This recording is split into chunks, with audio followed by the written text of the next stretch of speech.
ಅಧರ್ಮದ ಆಕ್ರಮಣದಿಂದ ಧರ್ಮವನ್ನು ಕೊಡಲೇಕೆ ಶಾಂತಿ ಸಂಧಾನಕ್ಕೆ ಮತ್ತೊಂದು ಸಾರಿ ಪ್ರಯತ್ನಿಸಿ ಪರಮಾತ್ಮ.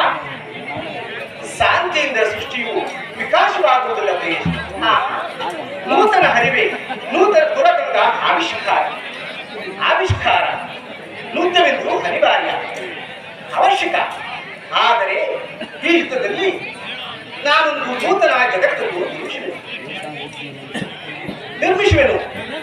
ನನ್ನ ಸಮರ ಗೀತೆಯು ಮಾನವರಿಗೆ ಧರ್ಮ ಪೋಷಾಕೆಂದು ಘೋಷಿಸಿದೆ. ವೀರ ರಕ್ತದಿಂದ ವೃತ್ತಿಯ ಪೌರುಷವನ್ನು ತೊಳೆಯುವೆನು. ಕುರುಕ್ಷೇತ್ರ ಯುದ್ಧದಲ್ಲಿ ಧೂಳಿಯ ಒಂದೊಂದು ರಕ್ತದ ಕಣದಿಂದಲೂ ರಕ್ತರಸದಿಂದ ತೋರಿಸುವೆನು. ವೀರ ಧರ್ಮದಿಂದ